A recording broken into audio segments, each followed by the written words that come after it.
What if the one you're destined to love is the one you're fated to destroy? She was discarded like broken armor, betrayed by the one who vowed to protect her. He was cursed to live without an heir, without hope, until her presence reawakened a war buried in blood and prophecy. In a world where wolves walk like men and oaths cut deeper than steel, their bond will defy fate, break curses, or ignite a ruin no one can survive. If you're ready to feel every heartbeat, every betrayal, every impossible kiss, hit subscribe and let the story begin. Snow burned beneath her knees like salt in an open wound. Lira could no longer feel her toes, but pain wasn't the point. It was the spectacle. She was made to kneel beneath the crimson arch of the mating altar, stripped of her title, her bond, her worth.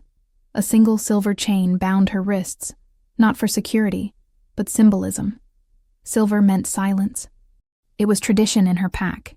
When an infertile female was cast aside, she was to be returned to the wild, a failed vessel.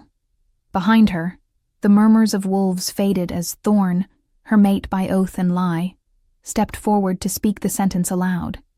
His voice was colder than the mountain wind. She can't bear children. She is no longer fit to be mine. The gasps were expected. Her silence, however, was not.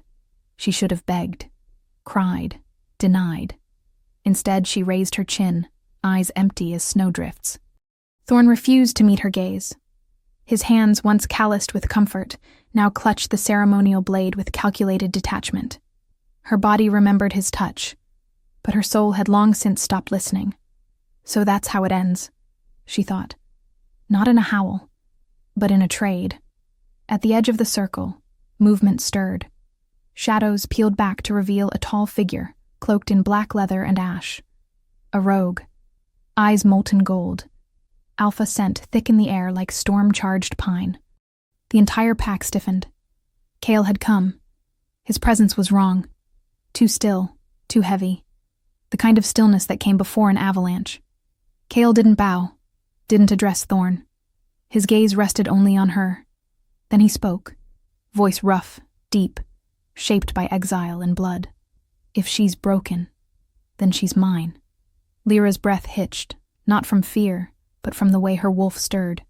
She hadn't felt it in months, not since the bond with Thorn had gone cold.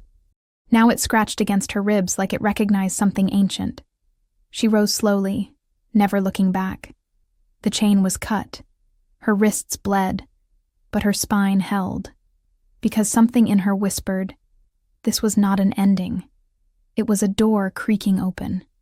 The wind picked up as they walked beyond the boundary stones, Lira trailing slightly behind the rogue alpha who now claimed her fate. No one followed. No one dared. Even Thorn, usually so eager to assert dominance, stood motionless. He watched her go, but not with pride or anger, with something far more dangerous. Uncertainty. She filed it away. If he doubted, she had already won something. Snowflakes bit her skin, the first sting of freedom. Cale didn't look at her, didn't touch her, but his voice broke the silence like stone through glass. You won't survive unless you choose to, she almost answered. Almost said, I've died before, but instead, she walked. One foot, then the next, toward exile, toward danger, toward something that might finally belong to her alone. Her hands shook, but not from cold. She could still feel Thorn's rejection like a bruise on her soul, but deeper than that was the echo of a second bond, one not yet forged, but breathing, waiting. She looked up at Cale's broad back and whispered inside her own mind, What are you? And what do you want with me? The rogue lands did not welcome. They tested. Snow turned to ice. Trees bled sap the color of rust. The wind howled without form, as if the spirits of long-dead wolves screamed through the canyons. Lira followed Cale in silence, her limbs aching, each step a vow. Around them, silence reigned. Not the silence of peace, but of judgment. The rogues watched from high rock ledges and half-buried dens, their yellow eyes gleaming with suspicion. No words were spoken, no names exchanged. She was not one of them. She was prey until proven otherwise. And Kale did not defend her. He simply walked. His tent was large but spare, animal skins layered over rough stone, fire crackling low and sharp. He gestured to the cot and turned his back. You sleep here. Not because you belong, because they'll tear you apart if you sleep alone. There was no threat in his voice, no warmth either. She sat, spine stiff. He smelled of pine, ash, and a scent beneath that. Old blood and something bitter. She said nothing until the silence became unbearable. You didn't have to take me. He turned slowly. His eyes weren't cold. They were tired. Didn't I? Her dreams that night came in fire. Wolves screaming, trees burning, a child laughing, her voice echoing through smoke. He'll ruin you like he ruined her. Or you'll ruin him first. Lira jolted awake, sweat slicking her spine. The tent was silent. But Kale was gone. Outside, the night whispered like breath against glass. Something in the forest watched her. Judged her. The mark on her collarbone, once just a brand of rejection, itched. She pressed her palm over it, felt the cold pulse of something waiting to rise. When morning came, Kale handed her a blade. You'll train, you'll hunt, you'll bleed, or you'll die. She accepted it without a word. The metal was heavy, balanced, familiar. Her fingers remembered things her soul did not. As he turned, she whispered, I don't need saving. His reply was a smirk she barely caught. Good, I don't save. It began with a cough. Then 2 wolves collapsed during a sparring session, their eyes bloodshot, breath ragged. Within hours, the sickness had spread to 3 more. Kyle paced like a caged storm, jaw clenched. Lira, silent at first, watched the symptoms, fever, vomiting, blistered gums, and understood. The camp was on the verge of a plague. She didn't wait for permission. She gathered snow moss, cracked pine resin with a stone, and boiled a tea using ash root. Her hands moved with purpose. Memory guided her fingers more than thought. Her mother's voice echoed within her. Healing is blood deep. It chooses who listens. She worked through the night, applying salves, stitching wounds, forcing the infected to drink. The rogues grumbled but obeyed. They were soldiers used to pain, not tenderness. Kale watched from the shadows, arms crossed, unreadable. When Lira finally collapsed against the tent post at dawn, he stepped inside. You were a healer. She didn't meet his eyes. I was a daughter, and daughters learn what their mothers bleed for. He offered her water. She refused it.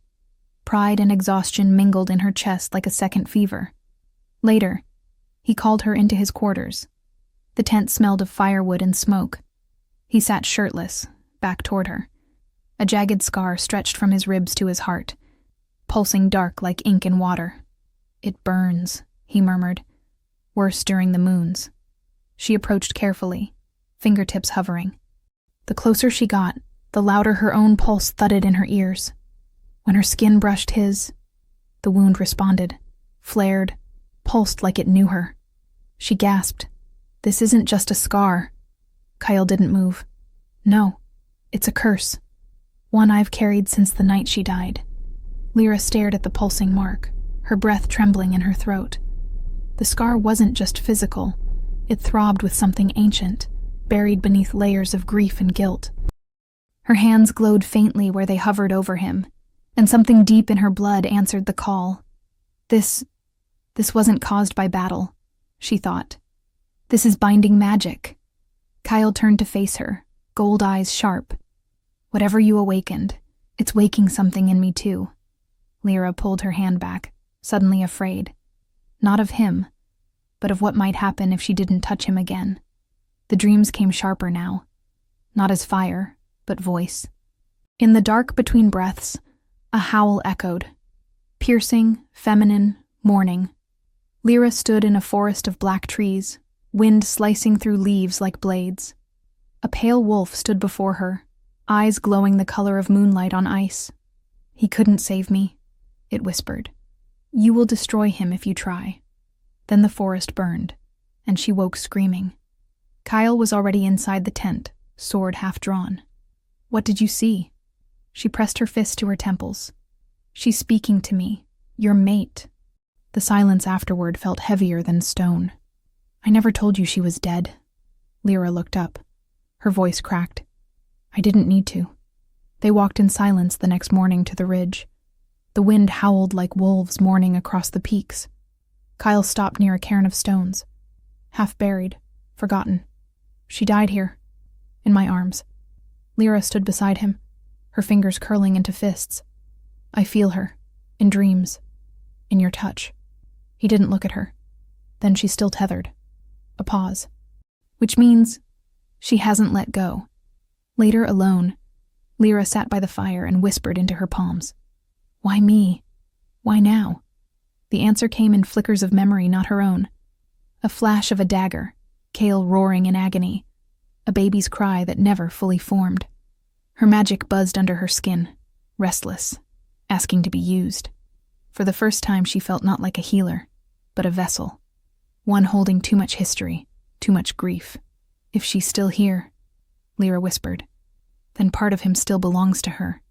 A pang echoed in her chest, and not all of it was envy. The mark appeared at dawn, etched in silver across her lower abdomen, spiraling like a rune of old. It shimmered faintly, pulsing with each breath. Lira stared at it in the icy mirror of Kale's basin, heart thudding. "That wasn't there yesterday," she whispered. When she stepped outside, Kale saw it instantly. Seer's mark. His voice cracked like dry stone. "Only the chosen carry it, the ones who break fates." He turned from her, rage flickering behind restraint. "I brought you here to survive, not to awaken prophecy." Lira stepped forward, chin high despite the tremble in her hands. "I didn't ask for this." Kale's gaze darkened. Neither did she.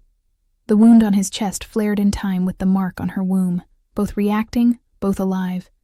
Lira touched her scar gently, whispering words she didn't know she knew. The air shimmered. Magic answered.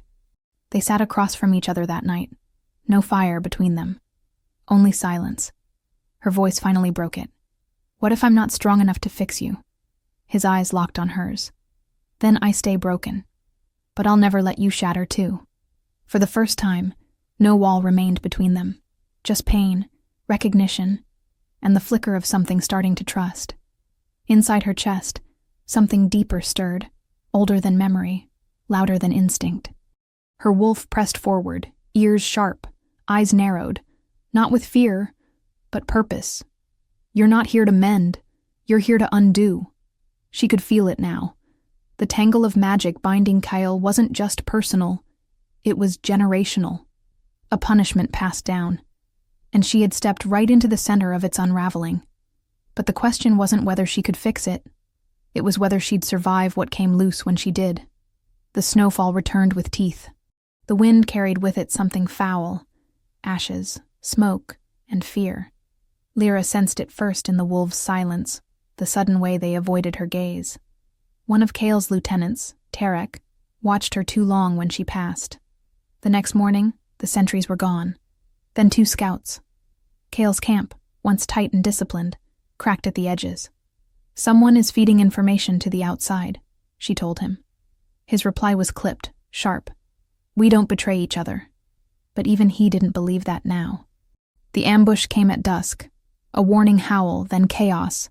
Flames erupting in the tree line, arrows screaming through the snow. Lira ran toward the wounded without thinking, but something caught her mid-stride.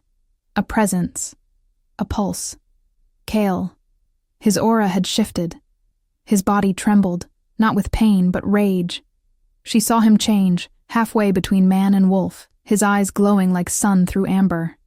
"Tarek," he growled, fangs showing. He led them in. Kyle tore through the battlefield with fury only the cursed could wield. But it wasn't power.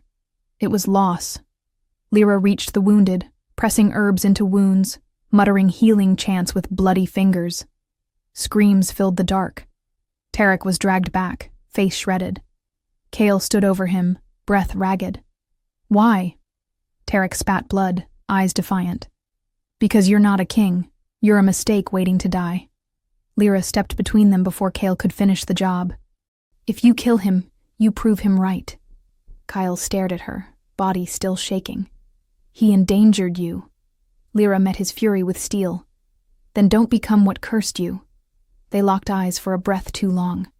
The wolves watched in silence as Kale turned away, fists clenched, bones snapping back into human shape. Blood ran down his arms, steam rising off his skin. That night, no one celebrated.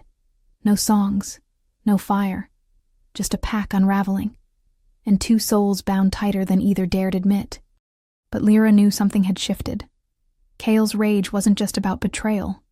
It was about loss. They rode north under silence and frost. Kale had spoken only once. We're going to the old forest. There's someone who knows curses better than I do. Lira didn't ask questions. Her dreams had grown darker, echoes of chains, a crying infant, a woman's voice whispering, choose wisely. The snow deepened. The trees bent lower. They arrived at a hollow shrouded in violet mist, where birds never sang. A stone hut emerged, carved with runes. Kyle dismounted. She'll ask for blood. Lira nodded. Then let her. Inside, the air was thick with herbs, rot, and old power. The witch stood hunched, eyes clouded, fingers like roots. The mark has returned, she rasped. She touched Lira's womb, then Kale's scar. You are soul-bound across timelines, a healer seer and a shadow bearer. Fate has circled you before. Lira trembled. Kale stiffened. Can the curse be broken? The witch smiled with teeth too sharp. Only by choosing each other completely. The ritual began with blood. One drop from Kyle, one from Lira. Mixed in ash, stirred over flame, the smoke turned silver. Visions came. Kyle as a boy, crying over his dead mother. Lira's mother hiding scrolls beneath floorboards. A cradle in flames. Wolves dancing in moonlight. Lira gasped. This isn't just about us. The witch whispered. Break the curse, and the council's control breaks with it. Kyle's jaw clenched. They'll come for us. Let them. Lira's voice did not tremble. When they emerged from the hut, the wind had changed. Lira's mark now glowed faintly, echoing in rhythm with Kale's heartbeat. Their magic recognized each other. Their wolves pressed closer beneath the surface. They didn't speak of what they saw, but something between them had changed. No longer just two broken creatures surviving. Now, a choice. A bond waiting to be completed. Or shattered. They returned to camp under a sky bruised with storm. But the air was wrong. Too still. Too thick. And in the center clearing stood a man Lira never wanted to see again. Thorn. He looked as regal and venomous as ever, flanked by guards in polished armor. I come in peace, he said, smiling like poison in wine. Lira's blood ran cold. Kale stepped forward, growling low. You gave her away. Thorn's eyes flicked to Lira. And now I've come to take her back. She stepped forward before Kale could move. You lost that right the moment you sold me like livestock. Thorn's smile cracked. You carry power now. Enough to shift the council's favor. You were nothing before me. Now you matter. Kale growled. Careful how you speak to my mate. Lira's heart stopped. The word mate hung in the air. Not as a claim of dominance, but of choice. Lira felt it down to her bones. He means it. Thorn's expression twisted. So the cursed rogue finally thinks he's worthy of a queen. Kale didn't answer, but his stance said everything. Lira stood between them. She didn't need protection. Not anymore. That night, she sat alone by the fire, her wolf restless. She thought of Thorn's words, of how she was being valued now only because her power had awakened. And Kale had never asked for anything. He had only offered presence, space, protection without ownership. Maybe love isn't proven in words. Maybe it's in what you never demand. The fire cracked. Her heart burned, and a storm gathered. The dreams returned, sharper now. The dead mate no longer whispered. She spoke. He's almost yours. If you break the curse, he forgets me. Forever. Lira stood in a forest of black ice, the ghost's voice piercing through snowflakes like shards. He loved me once. We shared a bond. Do you think you can take that from me and remain whole? The ghost stepped closer, her form flickering like a flame. You are his future. I am his past. But his soul cannot carry both. Lira awoke, crying. She stared at Kyle across the tent, sleeping, vulnerable, beautiful in ways that made her ache. She whispered, "If I break the curse, do I erase you?" Kyle stirred, as if hearing her, but she turned away. She couldn't do it. Not yet. The next day, Lira kept her distance. She trained. She healed. She avoided his touch. Kale noticed. Of course he did. "You're slipping away," he said that night. She didn't deny it. "Maybe I don't want to become the villain in someone else's love story." Kale was silent for a long time. Then quietly, maybe the villain was time itself. Their bond frayed. But even distance hummed with connection. When Kale brushed past her by accident, the mark on her stomach flared to life. Her wolf howled inside her ribcage, torn. If I claim him, I might lose the only person who still lingers in him. But if I don't, the thought was too painful to finish. So she simply waited. The eclipse approached, the same celestial convergence under which Lira had been born. The wolves howled more each night. The magic in the land thickened. The trees leaned closer. The spirits murmured louder. Even the rocks felt alive. "Something is coming," she whispered to Kale. He nodded. "And we're at the center of it." They began seeing the same dreams now, together. Not just memories or warnings, visions. A child wrapped in firelight, golden-eyed. A throne made of bone and ash. A wolf with two hearts. Lira woke in tears. Kyle held her. No words. Just warmth. And when she looked at him, she whispered, "What if we're not meant to break the curse, but to become it?" That day, the sky turned violet. Birds flew south. The winds changed. The spirits howled through the stones. And in the reflection of the frozen lake, Lira saw herself, not as she was, but as she would be, crowned in silver, blood on her hands, a babe in her arms, and Kale behind her, smiling like death and devotion woven into one. Thunder broke the silence, not from the skies, but from within the mountains. News arrived on bloodied wings. The council had fallen, assassinated, poisoned, claimed by one who had waited in the shadows. Thorn. Lira dropped the parchment, hands trembling. "He took power?" Kale's face darkened like a gathering storm. "He always wanted it. Now he has it. And he'll use it to take you back." She stared into the fire, voice low. "He's not after me. He's after what I carry. The mark. The bond. The prophecy." Thorn's message arrived days later, delivered by a severed crow with a scroll tied to its broken leg. "Return the girl, or I burn the rogue lands to ash." Kale crushed the parchment in one hand. "Let him come." But Lira saw the weight in his eyes. This was more than a challenge. This was a reckoning. They began preparations. Rogues once scattered now rallied beneath Kale's banner. Hunters became soldiers. The old dens became armories. Lira trained beside them. Not because Kale asked, but because she must. Her power wasn't just healing anymore. It was memory, fire, spirit, and rage. Kale visited her in the stillness of night, his touch hesitant. "When the time comes, don't save me. Save yourself."